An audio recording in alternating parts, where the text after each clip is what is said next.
What's up? It's Andy Grammer with Jag. Hi, this is Carly Rae Jepsen, and you're listening to Jag. Hey everybody, it's Joe Jonas hanging with Jag.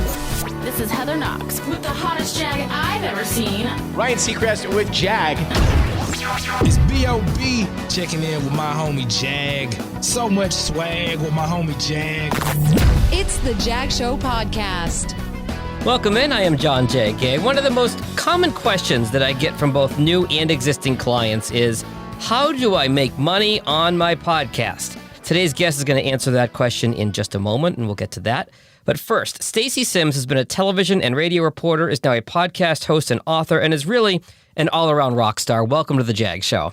Thank you so much. You can be my new PR person. You're hired. Call Matt Friedman for that. No doubt. So I got to know you through the Alumni Association of our college radio station, WJPZ in Syracuse, and we've even done a podcast panel together. And correct me if I'm wrong, but your entry into podcasting and books kind of traces back to your son's diagnosis with type 1 diabetes, right? Absolutely. So tell us the story. Sure. And, you know, it's funny that you mentioned Matt Friedman starting out part of the JPZ Alumni Association, Syracuse University, and that's how we met. And I have so many different trails that cross over in life, right? With Syracuse and radio and television and diabetes. And diabetes really led me down some paths I never thought I would go on. Mm-hmm. My son was diagnosed with type 1, which used to be called juvenile diabetes, back in 2006, right before he turned 2. At the time, I was a radio show host working at WBT in Charlotte, where we still live, doing mornings, did mornings for forever. Oof. And yeah, exactly. Television as well, which is even worse. But you know, you take care of your son, you take care of your child, you do what you need to do. And we jumped into this diabetes community that, as a health reporter, which I had been for TV and radio, I knew a little bit about.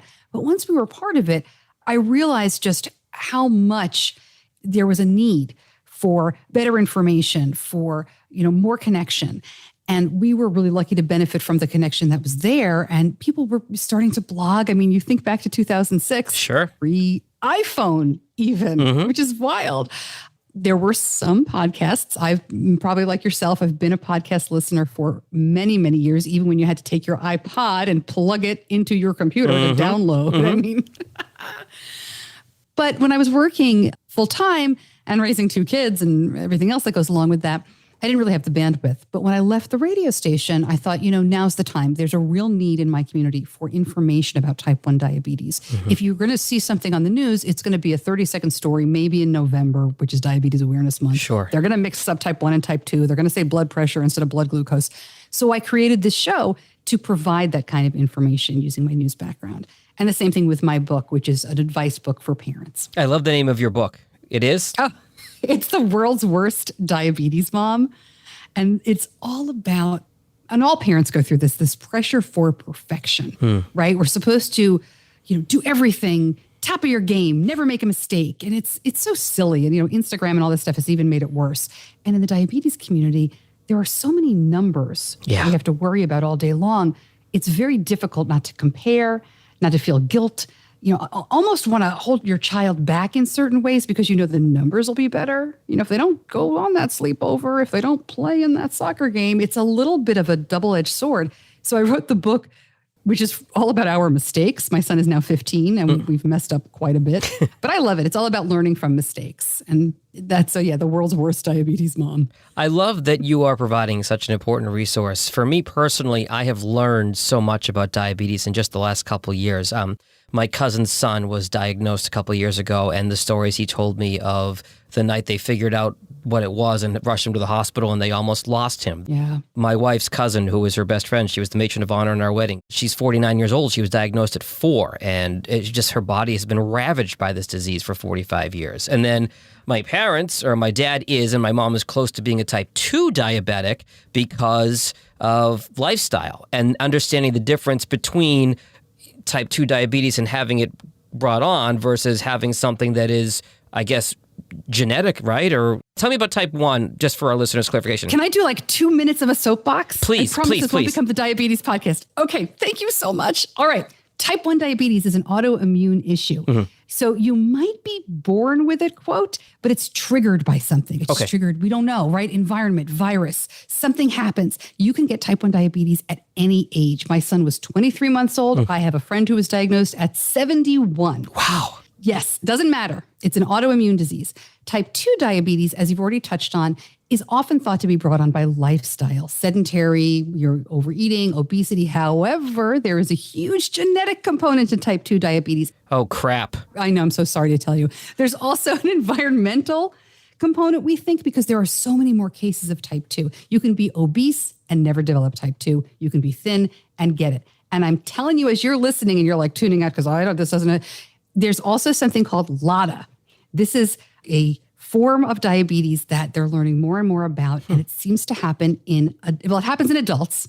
It's a slower growing form of type 1. So as you listen, if you've been diagnosed with type 2 diabetes, but your medication isn't working out, you're doing everything you're supposed to do, and your doctor's still yelling at you because your A1C is high, ask them to do a C-peptide test and find out if you might have LADA. Wow. End of soapbox. It is such a misdiagnosis. I think something like 30% of type 1 diabetes cases are misdiagnosed in adults, and people live with type 2 for up to 10 years before they're properly diagnosed. I am really glad that I stumbled my way through that explanation because that gives me a lot of clarity, and I'm glad I kind of led you into explaining it because as I learned so much about this, the main thing that I've learned is that I know nothing. So I'm really glad to have you clarify all that.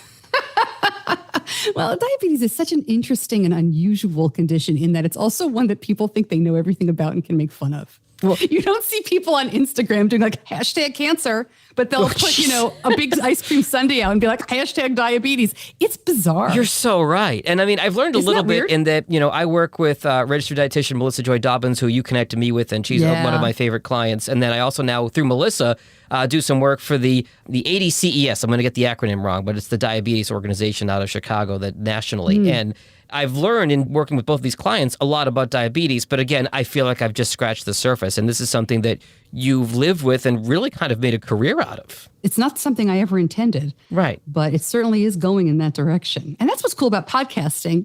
I don't want to change the subject if we're not ready. No. But isn't it amazing how when you're producing these shows and you're talking to all of these people, any given day you can learn about something completely different. And it's the same thing for me. Yes, I do diabetes, but I talk to people who are affected by it.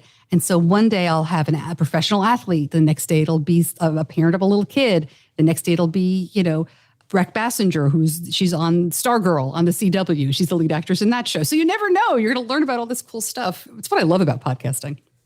I'm going to put you on the spot off of what you just said and give me, and I know there's probably too many to pick from, but give me one or two interviews that you did that just wowed you. There are two that come to mind. Victor Garber is an actor who's been in a million things. And if you're thinking, who is that guy? If you go Google him and he pops up, you'll go, oh yeah, that guy. #IMDb. Yes, thank you. He's in everything. And he was the first celebrity that I spoke to for my podcast. He was the first celebrity with type 1. And I was so nervous to talk to him. And he was such a gentleman and so wonderful about it. And really opened up because he was diagnosed at a time when people didn't talk about it. He's probably in his 60s now, if not a little older. And he came to fame a long time ago. There was this theatrical production in Canada that had Andrea Martin was in it and Martin Short. And, it was very famous. A lot of SCTV people, a lot of people from Canada who came to the US and got famous. And he had confided in them, but he didn't really tell the public.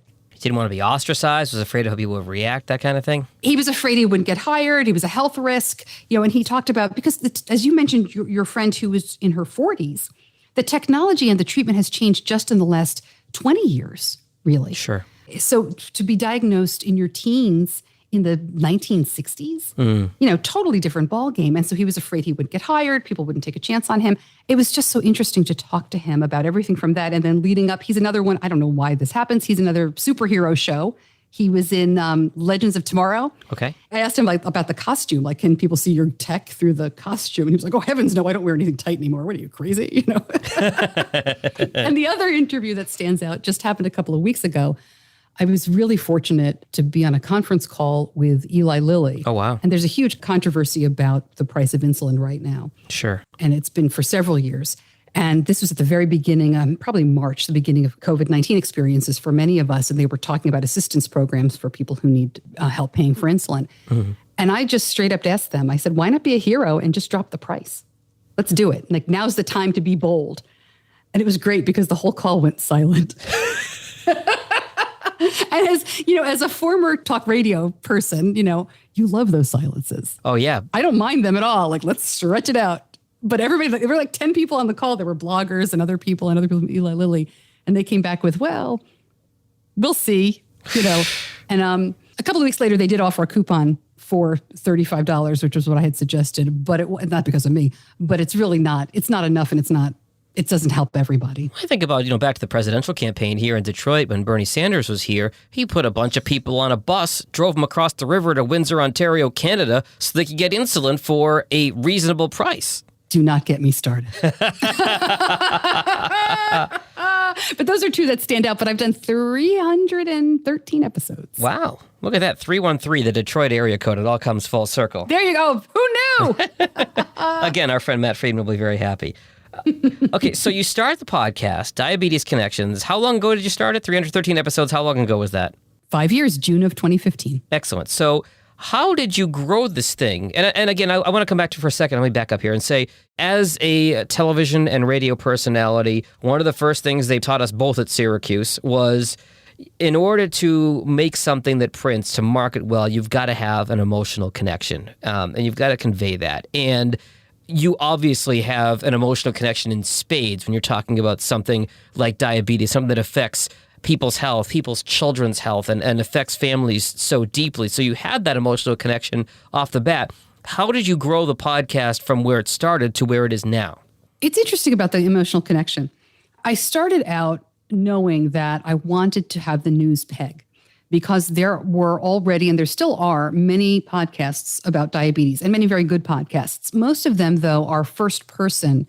This is my experience. I want to tell you stories about me, or I might have interviews on, but I'm an adult living with type 1 diabetes. Mm-hmm.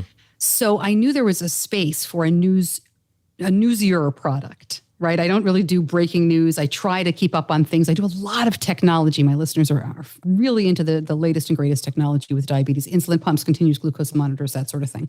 Sure. I started out by thinking, let's see what happens. I didn't have a grand plan of, I'm going to have thousands of listeners. I'm going to take over the space. I'm going to make lots of money. I said, I have to do this because, and I think you understand this, and many people listening will too, as a radio person, you cannot shut up. I could not stop talking back to other podcasts, right? So if you find yourself with an idea and a topic and you want to talk about it so much that you will talk to yourself, you have to start the podcast or get hired by a radio station, or you will. You've got to have a passion for what you're talking about, because if you're one of the people, I was reading about podcasts and I think I should start a podcast. I think I'm just going to do a podcast. And my friends say I'm funny, so I should do a podcast. That's not the way to go. You need to have something that you're passionate about that comes through, as of course it does with you, Stacey. Right. And I wanted to stay married. So I thought, okay, my poor husband.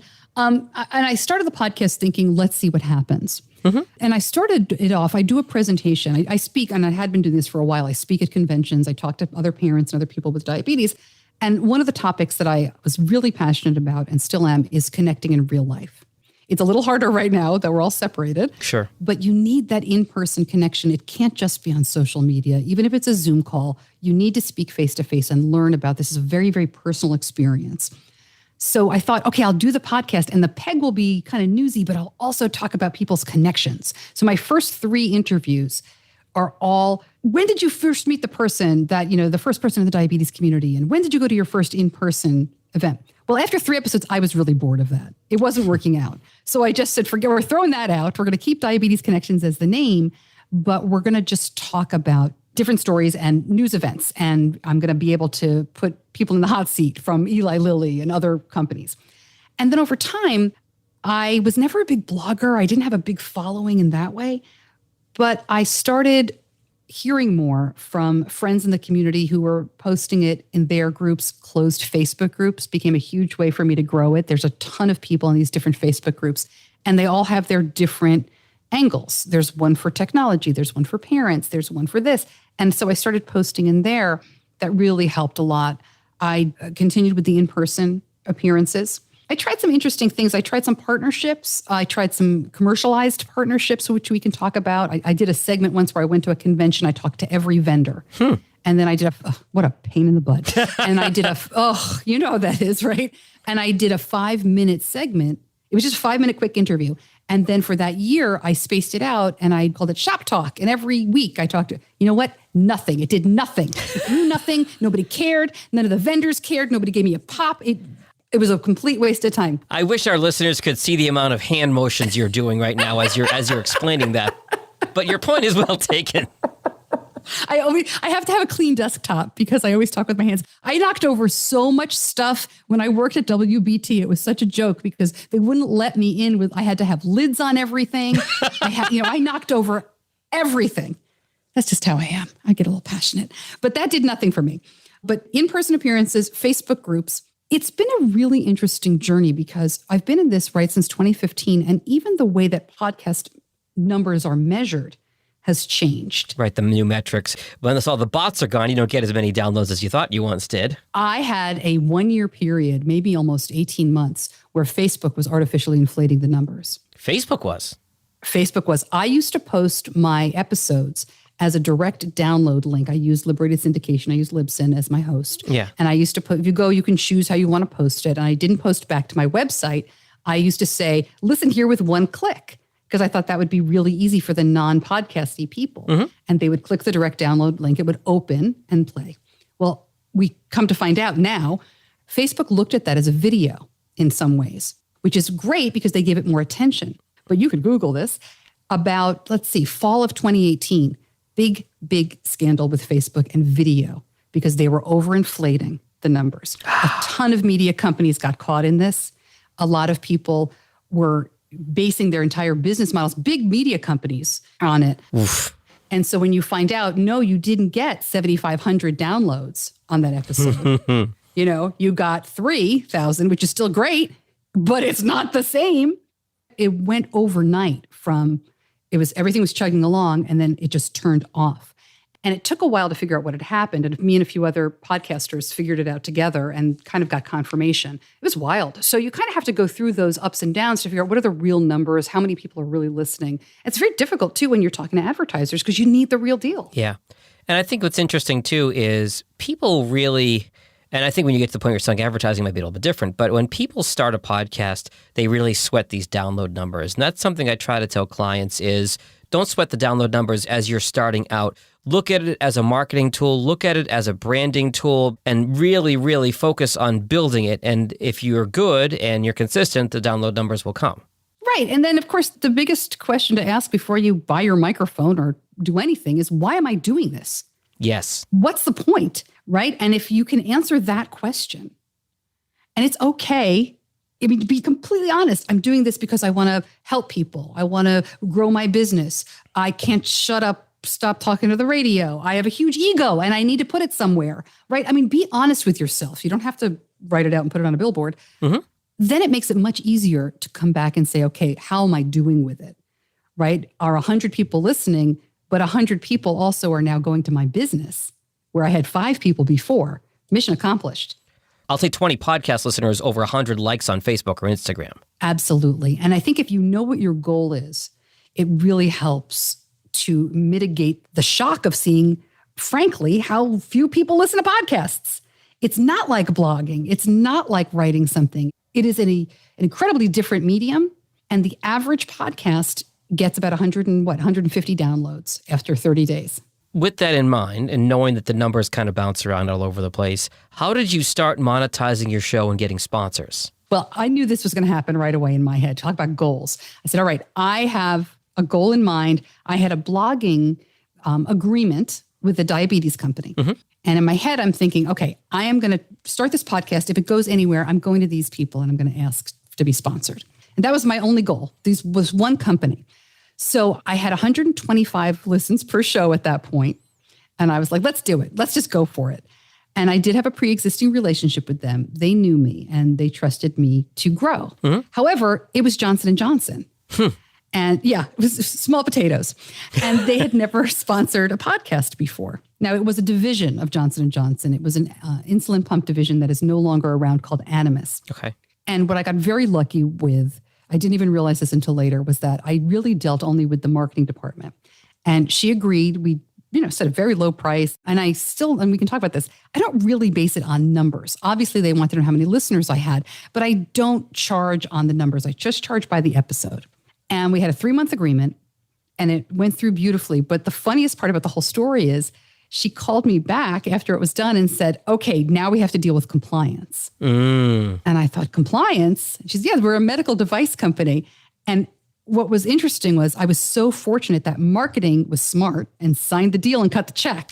And then compliance had to figure it out. And that has helped me since day one, because now I have several companies, but they're all medical and it's completely different. You can't sell an insulin pump like you sell a used car. You cannot talk about it in the same way. And it's really been helpful. So there's no President's Day sale on insulin pumps, I'm guessing. No, unfortunately.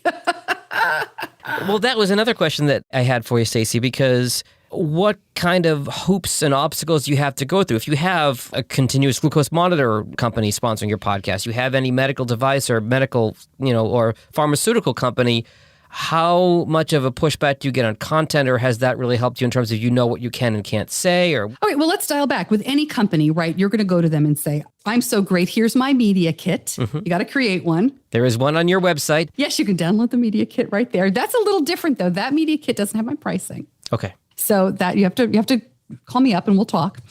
But you have to have your media kit that has all of your information that sponsors want to see, including your pricing and the breakdown of it. Once you figured out if it's a good match and they want to go forward with it, there are several ways to do it.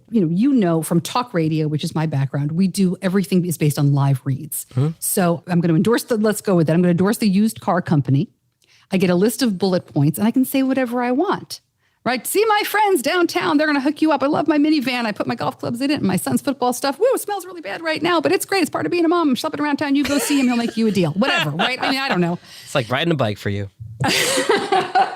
So, but you can make it up as you go. You can say different things. You can tell different stories. But all these ads are about personal stories. They have to be, because who cares about reading stupid copy? You don't want to just read the same thing every week. Go buy a car. It's great. We have a good day. You want to tell the story. Yes. And it's the same thing with this stuff. However, with medical equipment of any kind, and I think this also applies to sponsors that may be a little bit nervous about people who don't have a lot of experience with live reads or they're new. This is something you don't have to have a medical sponsor, I think, for this advice. What I do is I write out 6 to 8 commercials for each company. They look at them, they vet them, they go through compliance, they red pen them, they do everything. I'm actually in the process of doing this with a new company right now. It's going great. And then they send it back to me. I'm pretty much approving everything. The only thing that I don't like to do is, I don't do at all. You can't do that disclaimer. Ugh. If you're allergic to this product, don't take this product. That kind of thing. It's like those drug commercials you see on TV where the commercial's 15 seconds and the last 45 is may cause death. Right. But they have to say that. It used to be, and this is a different topic altogether, until the early 90s, you couldn't advertise pharmaceuticals. It was against the law. Okay. And when they were able to do that, they had to put all of these safeguards in. And part of the safeguards are these ridiculous disclaimers that we all hear. Yeah. So I tell them, you can put that at the very end of the show. Like, that's going to go after, this is a production of Stacey Simms Media. That's going to go after the music stops. Or we can put a link and you'll put it on your website. And most people find that the second, just linking to the website is enough. But I get back that copy. I have 6 to 8 different ads. And then I just rotate them through the year. I can add a little bit of inflection. I can change it up, but I can't change the meat of it. And that's okay with me because this is not a used car. Right. It's a different type of product. And that's a concession that I've made and a decision I've made because I want that relationship with that sponsor. Fair enough. So if I am John Q. Public and I'm starting my podcast and I'm building my audience and I have a niche like you have a niche with your podcast, at what point can someone start to think about monetizing their show? I'm going to lay it down here because I hear a lot of shows and a lot of people are like, well, it depends. Whenever you want. Okay. Whenever you want to monetize. Now, just remember, you're not selling your show. You are selling your audience. Obviously, your content needs to be good. It needs to be consistent. But it's really about selling your audience. If you don't know who your audience is and you don't know what they like, then you're in a little bit of trouble. It's easy with a niche like mine. I know what they're looking for. But you can survey your audience a little bit. I mean, it's kind of hard in the beginning, especially if you don't have a lot of downloads, or you're not sure where people are coming from. But put out a short little survey. A lot of the podcast hosts provide this for you. You can go into Libsyn or Blueberry, I think does it too, and they'll give you really basic questions. You can have them fill out a survey. There's a link. But in your show, say, hey, I need to know more about you. Here's the survey. Give them a $10 Amazon card or something. Pick somebody at random. Find out more about your audience. Decide what you're going to do. How are you going to advertise? Are you going to have a pre-roll and then a spot in the middle of the show? What are you going to do? And then, and this is, not everybody agrees with me, I personally don't think you should sell a commercial in a podcast that's less than $100 a week. Okay. I don't think it's worth your time. It's hard work to do this. It's almost harder to sell and have commercials in your podcast than it is to do the podcast. Because if you do it right, you are now working with and for this other company. Mm-hmm. You can't just take their money and be lazy about it. This is now a job. Right. And you've got to be willing to do the hard work. And I think if you take less than $100 a week, it's doable, but it's really not serious. So that's my guideline. I know people feel very differently. I know people who make like $10 a week on it, and that's great. And it's beer money. Can you get a beer for $10? I don't even know where we are these days. Maybe not in your home state of New York, but maybe in some other places. You can here in Michigan. I only drink the top shelf, my friend. So no. Yeah. But I do think it's important just to think it through. And it's okay never to make a dime, right? Maybe it's a hobby. Maybe it's your business show. Maybe it's a show for your business. It's branded podcasts that bring you business. Yeah, maybe. Right. So you say start whenever you want, but there needs to be enough time for you to establish the show and establish an audience to figure out who that audience is based on what you're saying. Well, if you're looking at it that way, probably 3 months. Okay. But if look, we all know people who started a podcast with sponsors. Mm-hmm. They had notoriety from something else. They had an agreement. There's different factors. If you're starting from scratch and you really don't know, probably 3 months, because after 3 months, you're also going to know whether you're going to continue. That's fair. Because at that point, you might say, hey, this was fun, but this isn't for me. So you'll have an idea of how committed you can be and what kind of bandwidth you have to commit to it, whether you're working from home or whatever, regardless of COVID. Right. I thought this was going to be great. And I did 3 episodes and I haven't put out another one in 6 weeks. So maybe it's not for me. You'll figure it out. So, Stacey, obviously podcasting is kind of the wild, wild west when it comes to a lot of rules and regulations. It's not quite regulated like by the FCC like TV and radio would be. And you don't have to have the same disclosures when it comes to sponsors and things like that. Talk to me a little bit about the ethics of being honest with your audience in terms of what content is sponsored, not sponsored. How does that play out? I am overjoyed that you asked this question. I think it gets overlooked all the time in podcasting. I feel like disclosing what's going on to your audience is the best thing you can do. You've got to put your listeners first in every single way. If you do that, the show it'll just come naturally. It'll be successful. Decisions get much easier to make.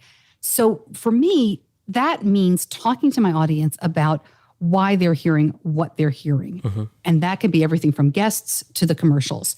Now, people with diabetes, I made this pledge in the very first show. People with diabetes pay enough. They pay for equipment, they pay for insulin, they pay with their time. They don't need to pay for a podcast. So I told them the podcast will always be free. I don't do Patreon. I don't offer special stuff. That's fine if you do it. It's just a different look it's a different way to go, different model. And so I said, never. But that means we're going to have sponsors. And so I'm very clear on this is the ad now. Diabetes Connections is brought to you by this person. Let's talk about them. And then there's music afterwards to separate it. Interestingly, though, and I'll just pick out a couple of podcasting familiars, unlike a mattress ad or a Blue Apron ad, I will probably wind up talking to somebody from these companies or a competitor or someone who has once worked for them on the show. And if that's the case, I always say, and I'm sure my listeners are sick of it by now, hey, I'll give you a good example. The company Dexcom makes a continuous glucose monitor. My son wears it. They've been a sponsor since year 2, I think. So I say all the time, hey, we're talking about Dexcom this week. We're talking to the CEO. He doesn't know what questions are coming. We don't have any agreements in the can. This is a news interview. Yes, you're going to hear a commercial from Dexcom. Dexcom is a sponsor and has been for many years. We have a great relationship and I do love the product, but they only pay for that commercial. They haven't paid for the interview. And then I'm able to ask the CEO all of these questions that especially my listeners have questions. And sometimes it's not a great and friendly thing. And I give them a lot of credit for being accessible and still paying to have the commercials. Right. Because they could say, no, thank you. But then my audience knows what's going on. And if you don't do that, if you go to conferences and accept money and don't disclose, everything is suspect. Now, most podcasts, if you're doing a Game of Thrones podcast, you probably don't have to disclose a lot about your sponsors if you're taking money from, like I said, mattresses or beverage companies or whatever. Or Starbucks that shows up in Game of Thrones. Right, or Starbucks or like, board games or whatever. By the way, huge Game of Thrones fan. Have me on another time. We'll talk about that. I've never watched it. I just knew about the Starbucks story. You read the books? No, nothing. Oh, my friend. All right, I know you're busy. Stacey, you have to understand, I was a top 40 radio DJ for 15 years, and I had to follow pop culture for work. That's right. And now that I'm not, I have been detoxing from pop culture for the last 3 years. Your music's too loud. Get off my lawn. That's hysterical. One of my dreams is to do more of pop culture or something fun. I love what I'm doing. I have no plans to end Diabetes Connections, but half the time I'm like, gee, this would be a lot easier if I just talked about the Broadway shows I liked, But to get back to it, whatever kind of show you do, you have to put your audience first and work backward from there. And if you're not disclosing what's going on and relationships that you had, and it might feel kind of weird if you've never done that before, right? How do I do this? How do I make sure, I don't want to look bad, but I don't want to look like a shill. I'm taking money, but just be honest about it. And, there are shows, there's a lot of entrepreneurial shows that charge people to come on. Mm-hmm. You do you. It's podcasting. I get it. But I do think you should disclose that because it changes the way we listen. And that's really important. I think there's probably an understanding amongst an audience of a podcast or a podcast listener of, look, you have to make money at this somehow. So I understand that if these guests are coming on and they're not paying to come on, that Stacey's got to make money off this podcast somehow. And if she's not doing a Patreon or charging me to listen to it, okay, she's got to have a sponsor. I think there's an appetite for that. And, it's funny. Over the years, I have gotten one or two complaints, but the complaints have mostly been because I didn't format the show correctly. And I'll put that on me. I had the commercials too close together. I wasn't making it pleasant. I was putting some fluff in. There are ways to put commercials in a podcast that sound good. And if you find yourself just trying to fill the space between the commercials to get from one to the other, I was trying to do it in a way that just didn't sound good. And my listeners said, we don't like that. And I said, all right, I'll try it this way. And they said, yeah, that's fine. And I said, okay, great. Joel Saul-Sehy, who does the Stacking Benjamins podcast here in Michigan, did a presentation at Podcast Movement last summer. One of the things he talked about was reducing any friction points with the listeners. And that's exactly what you're saying there, is anything that's going to cause friction with a listener, you want to eliminate that. And I think that sounds like you've done a good job of really taking that feedback to heart and adjusting accordingly. You've got to listen to them. It can be hard when someone has a bit of constructive criticism or a complaint. But again, you're serving your listener. You want to put them first. And I have a Facebook group for my show, and that's where I look for a lot of feedback. I'll ask them questions or things like that. I was listening to the Man Listening podcast you did recently, where you talked about your passion for connecting people. You mentioned this earlier on in our podcast, too, about Facebook groups. And you've got, what is it, a group of like 700 diabetes parents there in Charlotte that just kind of grew organically? Yeah, it's funny. I mentioned that on the podcast and I said 700. I looked, it's 830. So I started this, right? I started this when Benny was in first grade, my son, because I wanted to meet other parents in the Charlotte area. There was no way for us to meet up. There was no mechanism to make it happen. And so I went out to dinner with a couple of moms I knew of kids with type 1 and posted it on my public Facebook page for the radio station. And people reached out and said, well, hey, I want to do this. And so we started it, and the page just keeps growing and growing. And it's unfortunate because, of course, more kids are being diagnosed. And this is a group just for parents of children with type 1. But it's been a lifeline. I honestly think it's one of the best things I've ever done. I've gotten so much real information. And frankly, we help each other out with equipment and insulin. And that's another story altogether. But just last weekend, I had 2 families I dropped off insulin for. Wow. So we help each other out. That sense of community, whether it's a community that you and I are part of as part of alumni of the radio station, even though we're in school at the same time, it doesn't matter because we're one big family. We've got alumni that graduated in 1985 and alumni that graduated in 2019, and it's all one big happy family. So it really, I think, comes through as a common theme in your life, Stacey, of all these different groups and communities that you've become a part of. Isn't that interesting? You never know what is going to happen. I always wanted to be involved in radio or television news. Since middle school, I knew that's what I wanted to be when I grew up. And it is amazing how things morph and change, and you really kind of find where your strengths and your passions are. And to be somebody who has been a part of several different very distinct communities. It's been really fun, and I'm excited to see what happens next. The last thing I want to ask you before I let you go, and you've been very generous with your time today, and I appreciate it, is what advice you have for type 1 diabetes parents. You know, you mentioned that the book is called The World's Worst Diabetes Mom, and you've got the self-deprecating humor about it, and that you're going to make mistakes and nobody's going to be perfect. But, you know, from the moment that, and I know this from my cousin when his son was diagnosed and, you know, he almost lost him, that there is so much stress and it's so overwhelming. You mentioned all the numbers and all the different ways of treatment and all the different things you've got to do and all these different things, and depending on how old your kid is when they're diagnosed and what they're self-sufficient with and what they're not. Is there any general advice you would give to diabetes parents who are either newly diagnosed or have been at this for a while? Yeah, and I think it's also, I would give this to all parents. You know, and I'm an older parent now. My kids are 18 and 15, which is crazy. It's not as though there's a finish line and I can be like, yeah, I did great.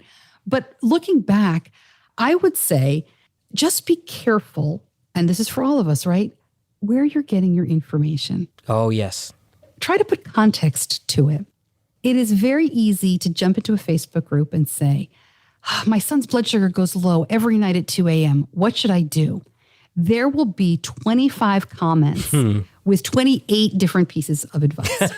Some of them will be great. Some of them will be awful. Some of them will be harmful. None of them will be specific to you and your situation. Only your endocrinologist, your child's endocrinologist, can really help you through that. I mean, can other parents give you moral support? Absolutely. Can reading blogs of other parents help you? Without a doubt.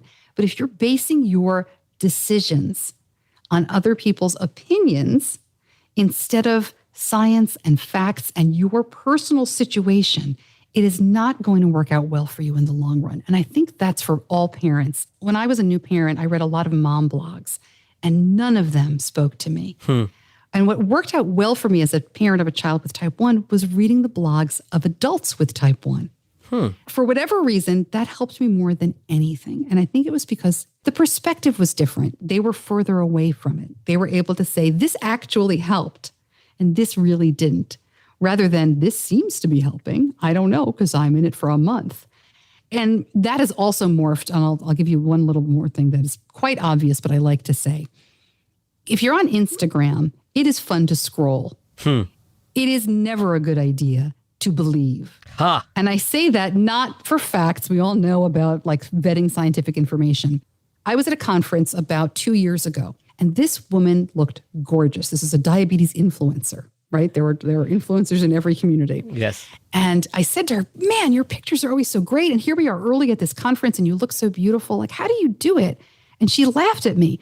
She said, I have a photographer. She had a professional photographer taking her Instagram pictures. And she had a hair and makeup person. Are you kidding me? Are you kidding me? I'm supposed to live up to that nonsense? No, thank you. So when I scroll through now and I see, oh, look at your perfect kitchen, look at your perfect child, look at your perfect fashion, I'm like, turn the camera around, show me the team. Yeah. Because it's not real. And I think as parents, we just feel like we're always failing our children when in fact, our kids think we're great. Our kids are happy. Our kids are safe. And you should lean into that as much as you can. That is excellent advice. Stacey Simms, the podcast is Diabetes Connections. Where can people find you? Social media and otherwise. Wherever fine podcasts are found. Diabetes-connections.com. I am on Facebook, Twitter. I'm on Instagram as Stacey Simms. I don't do Pinterest. I am not on TikTok. No. Again, that is why I'm glad I'm no longer a top 40 radio DJ, because I'd probably have to be on TikTok if I was. I love it. Stacey, thank you so much for your time. This was a lot of fun to talk, to learn more about diabetes and everything that you're doing, the wonderful things you're doing for that community. And also for people who ask how to make money off podcasts, it can be done and there are ways to do it. But like everything, there's no quick fix. You've really got to put the work in. I really appreciate you, giving me the time. It was so much fun to talk to you. All right, take care. Thanks for listening to the Jag Show podcast. If you like what you heard, be sure to subscribe in Apple, Spotify, Google, or wherever you get your podcasts. New episodes are published every Tuesday and Friday morning.